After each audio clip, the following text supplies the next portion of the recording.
एक रोशनी आती है और उसके घर में बहुत सारा धन और कीमती चीजें आ जाती हैं। एक बार की बात है, बल्लभगढ़ नाम का एक छोटा सा गांव था। वहां पर लखन नाम का एक बहुत ही ईमानदार और मेहनत करने वाला किसान था। माँ, मुझे बहुत डर लग रहा है माँ। अब देखो ना, मेरी फसल बर्बाद ना हो जाए। वैसे भी मेरे पास इतने पैसे नहीं है कि मैं उसमें अच्छी दवाइयाँ डाल पाऊँ। अब सब कुछ भगवान के हाथों में है। अरे बेटा, तू ऐसी बातें क्यों कर रहा है? माँ, दरअसल बात यह है कि वो हमारे पड़ोसी विपिन भाई है ना, उनके फसल में कीड़े लग गए हैं। बेचारी की आधी फसल बर्बाद हो गई। इस वजह से मुझे भी डर लग रहा है। और क्या माँ, डरने की बात तो है ही। अरे आपने वह जमीन जमींदार से गिरवी ली है। अभी तो उनको पैसे भी देने हैं, कर्ज चुकाना है, वरना उन्होंने बोला था कि महीने की पहली तारीख में आकर हमसे पूरी जमीन ले लेंगे। अरे अब बस सब कुछ भगवान के भरोसे है। भगवान जो करे अच्छा ही करे। बस हमारी फसल बिक जाए और उन पैसों से मैं जमींदार जी का कर्ज चुका दूं, वरना वो तो मुझे जिंदा ही मार देगा। भगवान, क्या होगा? अब हमारी बेटी भी बड़ी हो रही है। देखिए हमारी प्रिया कितनी बड़ी हो गई। अब इसका भी तो सोचना है। अरे इसके हाथ पीले करने होंगे, उसका भी सोचना पड़ेगा। पैसे इकट्ठा करने पड़ेंगे। कोई चिंता मत करो, तुम लोग बस मेहनत में भरोसा रखो। भाग्य तो ईश्वर खुलता है। अरे इन सब चीजों से सिर्फ हम अपनी सेहत बिगड़ रहे हैं और कुछ नहीं। इसलिए सब भगवान पर छोड़ो, मेहनत करो और फल की चिंता मत करो। हाँ पिताजी, आप चिंता मत करिए। वैसे भी मैं बच्चों को पढ़ाने की कोशिश करती हूँ, उससे पैसे मिलेंगे तो कुछ खर्च चल जाएगा। बेचारा लखन दिन रात कड़ी मेहनत करता रहता था। वो सोचता था कि जल्दी से जल्द सारा कर्जा उसके सर से उतर जाए, पर उसे क्या पता था कि बहुत जल्द उसकी जिंदगी में एक सैलाब आने वाला है, जिसका उसे डर था।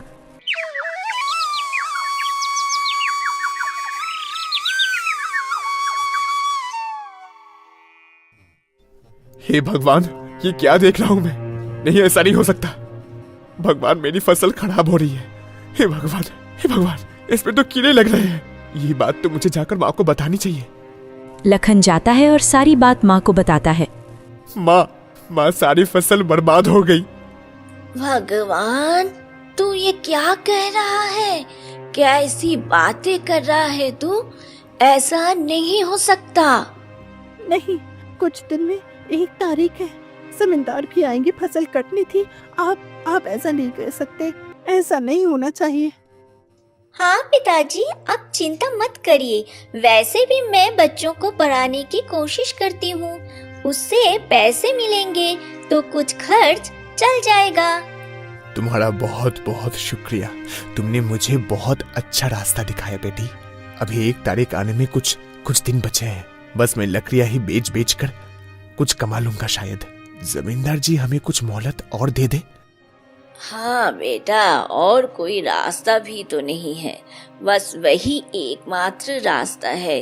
नहीं तो अगर कोई धंधा करेगा तो पैसा चाहिए, नौकरी में कोई रखेगा तो तनख्वाह मिलेगी नहीं। लखन रोज जंगल जाता और बहुत मेहनत करता। वो लकड़ियां काटता। बारिश का मौसम था, लकड़ियां गीली हो जाती थीं। लोग बड़े ही कम दामों में उन लकड़ियों को खरीदा करते थे। इसी वजह से लखन को काफी घाटा होता था। बेचारा वो बहुत मेहनत करता था, पर उसको फल बहुत कम मिलता था। माँ, मुझे बहुत कम पैसे मिलते हैं। क्या बताऊं, अब तो लगता है कि कुछ नहीं हो पाएगा। खाने के लिए भी कम पड़ जाता है। आपने बिल्कुल सही कहा। अब सिर्फ कुछ दिन और का राशन बचा है, फिर हम लोगों के पास कुछ नहीं होगा। क्या करेंगे? मैं 100 रुपया लाई हूँ। 2 बच्चों को पढ़ाया था, उनकी माँ ने मुझे 100 रुपया दिए हैं। 1 महीने की फीस है, इसे रख लो। तो भी प्रिया ना, भगवान का लाख लाख शुक्र है, कम से कम तो हमारी मुश्किलों में हमारा साथ दे रही है। बस अब तो तू बड़ी हो रही है। बेटा, वो सब छोड़, सब होता रहेगा। परसों 1 तारीख है, जमींदार आएगा, क्या बताएंगे उसे हम लोग? क्या हमने इतना पैसा जमा कर लिए? कहाँ माँ, कहाँ पैसे जमा हुए हैं? बस कुछ ही रुपए हैं, उससे क्या होगा? चल उनसे माफी मांग लेंगे, शायद कुछ दिन की और मोहलत दे दे। जितने पैसे होंगे दे देंगे, और क्या ही कर सकते हैं। और देखते देखते वो दिन आ गया, 1 तारीख, जिस दिन जमींदार लखन के घर आता है।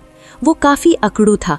वो लोगों के साथ बहुत बुरी तरीके से बात करता था, लोगों से बहुत ज्यादा ब्याज लेता था। कोई उधार मांगता, मजबूरी में तो उसका फायदा उठाकर उनसे बहुत ज्यादा ब्याज लिया करता था। अरे ओ, दरवाजा खोलेगा कि नहीं खोलेगा? मुझे तो लगता है कि मेरा उधार नहीं मिलेगा। मेरा अगर उधार नहीं मिलता है तो मैं सब कुछ ले लूंगा। खोल जल्दी, खोल। आई साहब। बानी जमींदार के लिए दरवाजा खोलती है। जमींदार लखन से बोलता है, अरे क्या रे गरीब लाखन, पैसों का इंतजाम हुआ कि नहीं? मैंने तुझको बोला था कि मुझे 1 तारीख को पैसे चाहिए। अगर तूने पैसे नहीं दिया तो तेरी पूरी जमीन, फसल, सब कुछ मैं रख लूंगा। जमींदार जी, भगवान के लिए हम पर कृपा करिए। मेरी पूरी फसल बर्बाद हो गई। बारिश के कारण सब में कीड़े लग गए हैं। ना जाने उसमें क्या हो गया। मुझे माफ कर दीजिए, मैं आपके पैसे नहीं दे पाया। पर अभी मेरे पास कुछ पैसे हैं जो मैंने मेहनत से लकड़ियां काट काट कर इकट्ठे किए हैं। आप कृपया करके मुझे कुछ दिन और दे दीजिए। कोई मोहलत नहीं मिलेगी तुझे। 1 महीना मतलब सिर्फ 1 महीना, 1 दिन आगे पीछे नहीं होगा। अरे पैसे लेने के टाइम तो तू तुरंत आ गया था। अब जब पैसे वापस देने की बारी आई तो बहानाबाजी दे रहा है। वाह जी वाह, पैसे दे दे, वरना पूरी जमीन ले लूंगा। जमींदार बेटा, भगवान तुझे बहुत लंबी जिंदगी दे, पर कृपा करिए थोड़ा दिन और दे दीजिए ना हमें। अरे बुढ़िया, मेरी लंबी जिंदगी की कामना करने से अच्छा है कि तू अपनी मौत की उल्टी गिनती गिनना शुरू कर दे, क्योंकि तेरे टपकने के दिन तो आ रहे हैं। जल्दी पैसे देता है कि नहीं? मैं बिल्कुल तरस नहीं खाने वाला हूँ। मुझे बस पैसों से मतलब है, वो भी अलग से ब्याज के साथ। मुझे अभी के अभी मेरे पूरे 60,000 रुपया चाहिए। मैंने तो आपसे सिर्फ और सिर्फ 35,000 रुपए लिए थे। इतना ज्यादा ब्याज? 1 दिन का 1000 लगता है, वो तो मैं 5 दिन का माफ कर दिया हूँ। मुझे लगता है कि तुम लोग पैसे नहीं दोगे। ठीक है, अब वो जमीन मेरे नाम हो गई है, वो कम से कम 20,000 की तो होगी, और बाकी जो बचे हैं थोड़ा समय और दे रहा हूँ। अगर पैसे नहीं दिए, अगले महीने से तुम लोगों के ऊपर छत भी नहीं रहेगी, समझे? मुझे थोड़ा समय और दीजिए जमींदार साहब, मुझ पर कृपा कीजिए। नहीं नहीं, बिल्कुल नहीं, मैं तुम पर कोई दया नहीं करूंगा। मैं तुम्हारी पूरी जमीन लेकर ही रहूंगा। जमींदार कठोरता से और बुरा बर्ताव कर कर वहां से चला जाता है, और बेचारा लखन एकदम सहम जाता है। उसका सब कुछ उससे छिन गया था। जो एक साधन कमाई का था, वो भी उसके हाथ उसे करा चुका था। कुछ महीने बीत जाते हैं और लखन अब एक नया काम शुरू करता है। लखन एक दिन अपनी माँ से कहता है, माँ, मैंने सोचा है कि मैं लकड़ियां काट कर बाजार में बेचूं, क्योंकि और कोई रास्ता भी तो नहीं है। ना ही इतने पैसे है कि फसल उगा सके, और जमीन भी तो नहीं है। बेटा वैसा ही कर ले, और तेरे पास कोई रास्ता नहीं बचा है, घर का खर्चा आएगा। दिन बीतते जाते हैं। लखन कड़ी मेहनत करता था, लकड़ियां काटता था, परंतु उसे क्या पता था वो जंगल उसकी किस्मत बदल देगा। एक दिन उसे एक बूढ़े आदमी की आवाज आती है। उस आवाज को सुनकर वो उस बूढ़े आदमी के पास जाता है, और फिर उसे पता चलता है वो एक साधु था जो घायल अवस्था में था। लखन साधु की मदद करता है। तभी साधु लखन से कहता है, बेटा मेरी मदद करो, मैं बहुत प्यासा हूँ और मुझे चोट लगी है। आप चिंता मत करिए, मेरे पास पानी है, इससे आप पानी पी लीजिए। भगवान तुम्हारा भला करे बेटा, तुम अच्छे इंसान हो, देखना तुम्हारे साथ भी अच्छा ही होगा। क्या साधु महाराज, आपने ये क्या कह दिया? अच्छों के साथ अच्छा कहाँ होता है? अरे मैं कितनी मेहनत करता हूँ, परंतु मेरे साथ अन्याय हुआ है। एक जमींदार ने मेरी जमीन ले ली और अब मैं यहाँ लकड़ी काटता हूँ तो वो भी अच्छे दामों में नहीं बिकती है। क्या करूं मैं? ठीक है, मैं तुम्हें एक वरदान देता हूँ। मेरे पास 3 मोतियां हैं। एक मोती हाथ में लेकर अच्छे मन और सच्ची श्रद्धा से अगर तुम कुछ मांगोगे तो वो सच हो जाएगा। बस इसका दुरुपयोग मत करना। आपका बहुत बहुत धन्यवाद कि आपने मेरी इतनी बड़ी मदद कर दी। लखन जल्दी से भागते भागते खुशी से घर जाता है और ये बात बानी, फूलवती और प्रिया को बताता है। अरे कौन साधु, भला ऐसा भी मुमकिन है क्या? अरे मुझे लगता है कोई तेरे मजे ले रहा है बेटा। अरे आप भी ना, कोई मजे ले रहा होगा, पक्का आपके साथ मजाक किया होगा। लखन को भी शक होता है। तभी वो उस साधी की बात को आजमाता है। वो अपने हाथ में एक मोती रखता है और सच्चे मन और पक्की श्रद्धा से एक इच्छा मांगता है कि उसके घर में बहुत सारा धन और कीमती चीजें आ जाएं। और देखते ही देखते देखते एक रोशनी आती है और उसके घर में बहुत सारा धन और कीमती चीजें आ जाती हैं। ये देख सब चौंक जाते हैं। हे भगवान, यह तो बिल्कुल सच है। ऐसा होता है। आप एक काम करो और इच्छाएं मांग लो। अरे मांग लेंगे। अब तो मेहनत करने की भी कोई जरूरत नहीं है। अब ऊपर वाले ने हम लोगों को सब कुछ दे दिया है। अब आराम करना है। सारी जिम्मेदारियां खत्म। समय बीत जाता है और उनके 2 मोती अभी भी बाकी रहती हैं और उनका धन खत्म हो रहा था। तभी बानी लखन से कहती है कि अब और इच्छाएं मांगो। अब हमारे पास 2 मोती बची है। मैं सोच रहा हूँ कि एक मोती से एक ऐसी इच्छा मांगता हूँ जो हमारे पास जीवन भर रहे। क्यों ना इससे अनंत धन मांगू जो कभी खत्म ही ना हो। पर दूसरी मोती से क्या मांगू? बेटा ऐसा मत करो। क्या तुम लोग मेहनत नहीं करोगे? अरे ये भगवान का सिर्फ इशारा था। तुम लोगों ने उनको ठिकाना बना लिया है। अगर मेहनत नहीं करोगे तो जीवन में आगे नहीं बढ़ पाओगे। अरे माँ, बस करिए, ज्यादा मत बोलिए, वरना अगला फूल लेकर आपको ऊपर पहुँचाने वाली इच्छा मांग लूंगी। हाँ माँ, चुप रहिए। बानी और लखन थोड़े अहंकारी और घमंडी हो गए थे। उनके सामने जब पैसा था तो वो अपनी माँ की इज्जत नहीं करते थे। मैं सोच रहा हूँ कि उससे जमींदार के लिए बहुत बड़ी बद्दुआ मांगू। जिस तरह उसे हमें तड़पाया है वो भी तड़पेगा। ऐसी बुरी मौत मरेगा कि उसकी रूह भी कांप जाए। लखन दोनों मोती से इच्छा मांगना शुरू कर देता है। तभी बहुत तेज रोशनी आई और साधु महाराज प्रकट होते हैं। अनर्थ, तुम लोगों ने बहुत गलत किया। तुम लोगों ने लालच में आकर इतनी गलत इच्छाएं मांगी। दूसरे चाहे तुम्हारे साथ जितना भी बुरा क्यों ना करे, परंतु तुम उनके साथ बुरा नहीं कर सकते। ये भगवान की ही निर्णय होती है। लालच की वजह से तुमने जितनी भी इच्छा मांगी थी सब खत्म हो जाएंगे और तुम्हें कोई वरदान नहीं मिलेगा। अब तुम्हें मेहनत करनी होगी। आखिरकार लखन और बनी को अपनी गलती का एहसास होता है और वो अपनी माँ से माफ़ी मांगते हैं और साधु महाराज से माफ़ी मांगते हैं और दोबारा लखन मेहनत करना शुरू कर देता है। 2 वक्त की रोटी खाना शुरू करता है, पर ईमानदारी के साथ। अब उसके अंदर अहंकार नहीं है और दोबारा से सब कुछ सामान्य हो जाता है। तो दोस्तों, कभी अहंकार मत।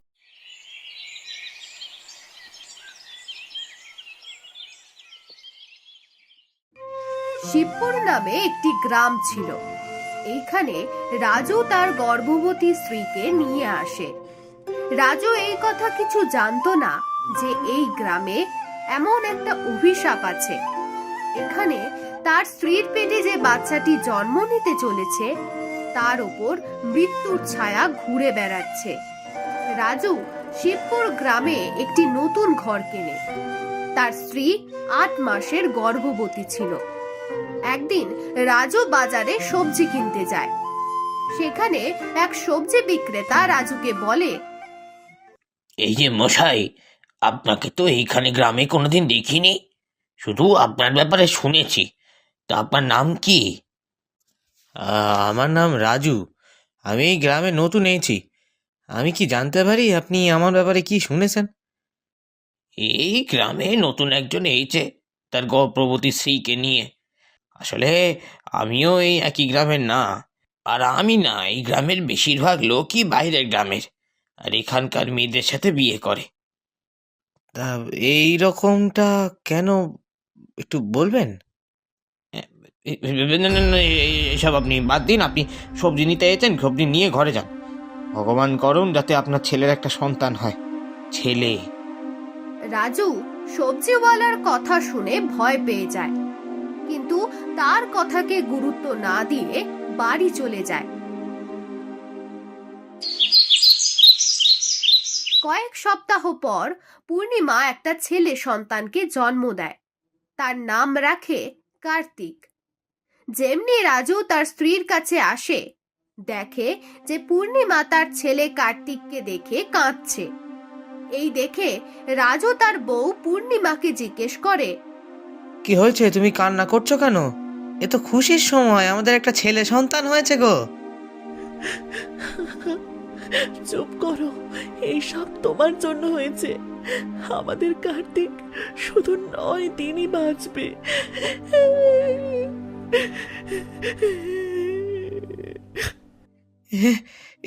কি সব বলছো তুমি?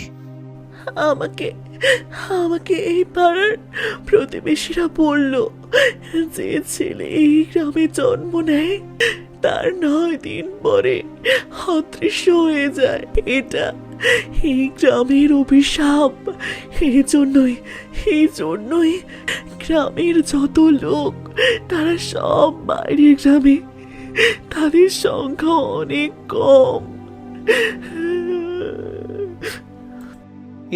এসব কি বলছো তুমি? রাজু চিন্তায় পড়ে যায় আর তার বউ পূর্ণিমাকে সান্ত্বনা দেয়। ও বউ, তুমি চিন্তা করো না, আমি কার্তিককে কিচ্ছু হতে দেবো না, কিচ্ছু না। এই বলে রাজু বাজারের দিকে ছুটতে লাগে আর ওই সবজিওয়ালার কাছে যায় আর তাকে বলে, দাদা দাদা, আমাকে একটু সাহায্য করবেন? আমাকে অভিশাপের ব্যাপারে বলতে হবে। আমার ছেলে হয়েছে, আমি তাকে হারাতে চাই না। এই তুমি কি বলতে চাইছো আমি বুঝতে পারছি না। কিছু সবজি চাইলে বলো, অভিশাপের গল্প আমি বেচি না দাদা। দেখুন দাদা, আপনাকে আমার সাহায্য করতে হবে। আপনার নাম কি? আমার নাম মনু। মনুদা, আমি এই অভিশাপ থেকে মুক্ত হতে চাই। তুমি শুধু আমাকে একটু অভিশাপের গল্পটা বলো। আচ্ছা ঠিক আছে, ওই গ্রামের বাইরে একটা সাধু বাবা আছে, ওনার কাছে নিয়ে যাব। আশা করছি তিনি তোমার সাহায্য করবেন। মনু তার সবজির ভ্যানটা বন্ধ করে দিয়ে রাজুকে জঙ্গলের দিকে নিয়ে যেতে লাগলো। সেখানে সাধু বাবা গভীর ধ্যানে মগ্ন ছিল। রাজু ও মনু সেখানে যাওয়ার পর সাধু বাবা তার চোখ খোলেন